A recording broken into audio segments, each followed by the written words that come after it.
Halo teman-teman, apa kabar kalian semua? Semoga kalian dalam keadaan sehat tanpa kekurangan satu apapun.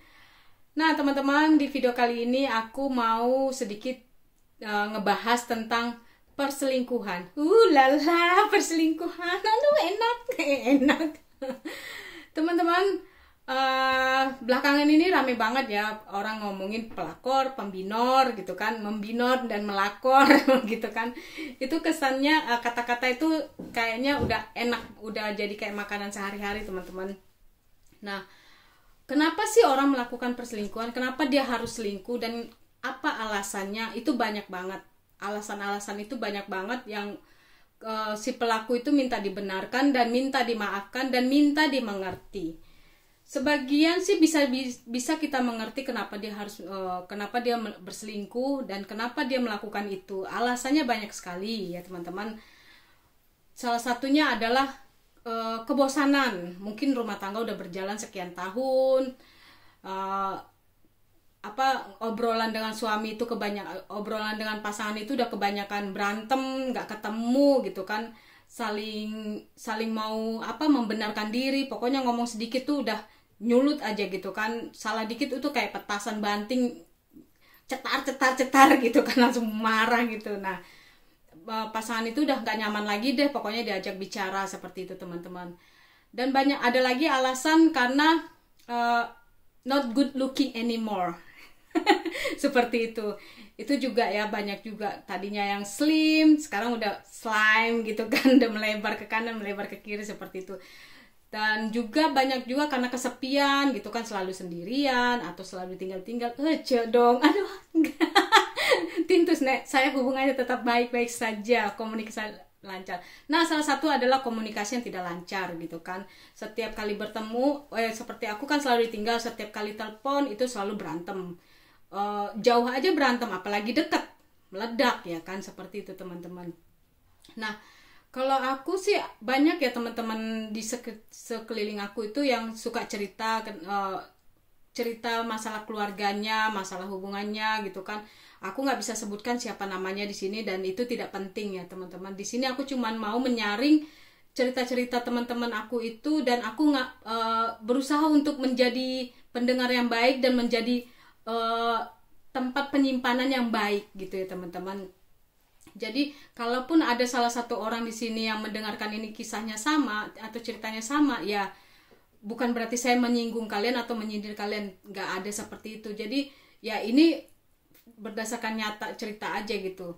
Nah teman-teman, kalau di mata aku orang selingkuh itu ya gimana ya, mungkin dia punya alasan yang bisa minta dibenarkan gitu ya. Contohnya nggak ketemu pembicaraan yang baik lagi dengan suami, selalu berantem, dan dan pasangan itu selalu udah dingin gitu, kemesraan itu udah nggak ada lagi, pokoknya udah nggak merasakan gelora-gelora asmara yang awal-awal bertemu itu, seperti awal-awal mereka menikah atau waktu mereka pacaran seperti itu teman-teman. Nah itu sudah nggak didapat lagi gitu kan. Nah terus pasangan itu udah nggak memuji lagi, udah lebih membanding-bandingkan dengan perempuan lain atau laki-laki lain. Nah itu udah ciri-ciri rumah tangga itu nggak bakalan lama gitu, karena udah mulai ada perbandingan, membandingkan gitu kan. Oh si ini lebih ganteng, si ini lebih cantik, si ini lebih wangi, lebih slim gitu kan, lebih glowing mukanya, kok kamu selalu kayak ini sih, kayak mukanya kayak dedek gitu kan mukanya kayak Ijah setiap hari gue pulang gitu kan. Ya bagaimana nggak kayak Ijah, lu ngasihnya aja cuma 1 juta, minta gue kayak artis glowing, mana muin gitu kan, bodoh sekali kau pak gitu kan istilahnya. Jadi selalu banyak alasan pasangan itu untuk menyalahkan pasangannya dan membenarkan perselingkuhannya seperti itu teman-teman. Kalau di mataku sih itu unfair banget buat pasangan yang diselingkuhin ya. Nah kalau dibilang kenapa, dicoba lagi supaya rumah tangga itu hangat lagi seperti itu, dibicarakan lagi. Kalaupun emang nggak bisa lagi, udah dicoba berbagai macam cara, dibaikin, dirujukin, di try again, tetap nggak bisa, ya solusinya daripada berantem ya emang lebih baik bercerai. Kalau aku ya, aku nggak mau hidup rumah tanggaku dan aku hidup dalam satu rumah itu yang kayak suhunya itu kayak melebihi panasnya api neraka. Itu aku nggak mau. Hidup cuma sekali, jangan aku nggak mau bikin susah seperti itu, teman-teman. Itu kalau aku ya, tapi aku tidak menyarankan kalian untuk melakukan itu, karena setiap rumah tangga tuh ada solusi dan kebanyakan bisa baik lagi. Nah, kalau waktu kita sudah mencoba berkali-kali dan tetap tidak bisa, berkali-kali juga tidak bisa. Endingnya emang ke perceraian. Tapi setelah kami bercerai, kami itu baik-baik saja dan kami tetap berkomunikasi dengan baik layaknya teman gitu. Terkadang ya teman-teman, pasangan itu dia setelah bercerai itu jauh lebih baik hubungan sebelum pada saat mereka berumah tangga gitu. Mungkin perasaan emosional itu ya beda ya. Setelah aku bercerai sama mantan suamiku, kami komunikasi malah lebih asik gitu.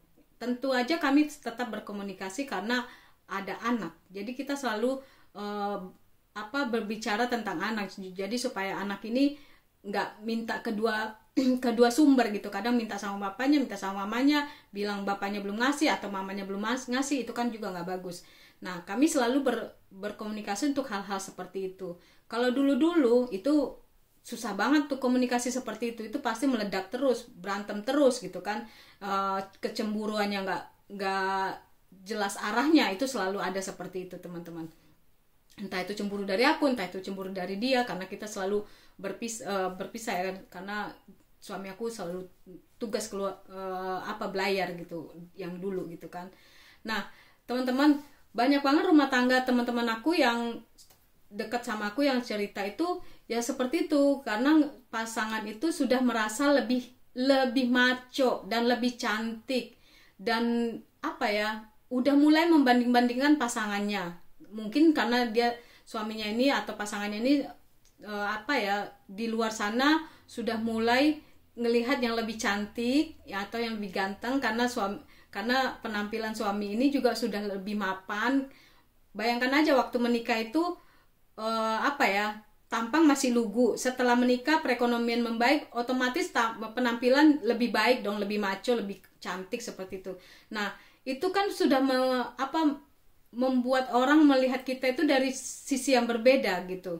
Artinya orang itu melihat pasangan orang lain melihat kita itu yang sekarang, tapi nggak melihat kita yang dulu yang seperti apa gitu, yang istilahnya nilainya cuma 2 atau 3 gitu kan. Nah, setelah kita menikah, rumah tangga mapan, otomatis penampilan berbeda, semakin cantik atau semakin ganteng. Nah, disitulah kita merasa diri kita mulai sombong gitu kan. Sementara pasangan kita yang tinggal duduk diam di rumah ngurusin anak, nggak boro-boro mikirin bedak, boro-boro mikirin penampilan, mikirin setrikaan belum disetrika, cucian piring belum dicuci, rumah belum disapu, ya nggak ada kepikiran untuk bersihin rumah gitu, untuk bersihin muka seperti itu. Nah, wajar-wajar aja ibu rumah tangga itu kebanyakan kalau udah menikah itu tampangnya udah kayak melebihi pembantu gitu kan, melebihin ijah lah seperti itu ya. Kata-kata pembantu boleh nggak sih di Indonesia sekarang? Nah, tolong diralat ya. Nah, kadang-kadang suami itu suka nggak connected ke situ ya kan. Kalau kita dandan dikit dibilang, lu ngapain sih dandan? Padahal dia sendiri suka ngeliat cewek yang dandan di luar seperti itu. Kira-kira ayo siapa ayo gitu kan. Nah, teman-teman, menurut aku sih nggak fair ya kita sebagai ibu-ibu selalu dikritik kalau pada saat kita dandan. Padahal kamu tuh nggak perlu dandan, kamu udah cantik gitu kan. Padahal itu sebenarnya excuse ya supaya si ibu ini nggak spend money-nya, nggak menghabiskan uangnya untuk beli make up seperti itu kan. Padahal si bapak ini senang banget ngeliat perempuan di luar sana yang menor, yang rambutnya curly, yang mukanya glowing, lipstick, alis cincang, bulu mata pakai bulu mata anti badai atau anti petir ya teman-teman. Nah, itu mereka ngeliat itu bukan cuma ngeliat sekejap gini, tapi sampai ngikutin kemana itu orang pergi, cewek itu pergi, seperti itu kira-kira. Nah, makanya teman-teman kadang-kadang ibu-ibu banyak banget yang depresi dengan keadaan seperti itu. Pada saat sudah mulai suami sudah mulai semakin jauh. Nah, itulah di saat itulah ibu-ibu itu, perempuan itu mulai merasa, oh nggak bisa nih, gue harus bangun nih. apa ya, membangun diri gua nggak mau nih terus-terusan seperti itu. Nah, startlah si ibu-ibu ini tadi, si emak-emak ini membangun dirinya, mendandan apa semua. Nah, setelah emak-emak ini dandan tadi, mulailah dia terlihat cantik, dan orang lain, ada laki-laki lain melihat dirinya, melirik dirinya, atau mulai chatting di handphone. Nah, seperti itu kira-kira teman-teman. Jadi itu sudah mulai ada pergesekan di situ. Mulai si istri mulai nyaman dengan chattingannya atau dengan kenalan barunya, dan suaminya mulai nyaman dengan dunianya di luar sana. Aku nggak tahu dunianya di luar sana dengan kuntilanak atau dengan hantu blau, seperti itu ya teman-teman. Nah, kalau itu terus-terusan berlangsung seperti itu, ya nggak lama lagi bakalan bercerai gitu. Nggak banyak rumah tangga yang bisa rukun kembali setelah ada masalah seperti itu. Nah teman-teman, aku cerita ini itu berdasarkan pengalaman aku pribadi. Awal-awal emang seperti itu.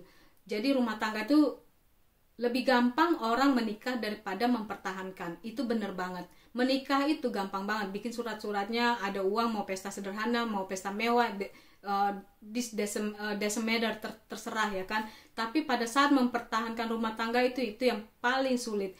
Mencocokkan kedua belah pihak, ini kebiasaannya ini kebiasaannya itu tuh paling sulit teman-teman. Apalagi salah satu pasangan ini temperamennya itu tinggi banget dan selalu mau yang di atas, semua idenya, semua ininya maunya itu yang harus diturutin. Itu paling sulit banget teman-teman untuk bisa mengimbanginya. Kecuali dia ketemu pasangan yang bener-bener putri yang manut banget, itu harus ketemu sama orang gitu. Tapi kalau yang jiwanya high juga, contohnya seperti aku, itu bakalan pecah, ancur-ancuran, melebihi pecahan kaca yang Rolex yang kecil, Duralex yang kecil-kecil itu ya teman-teman ya.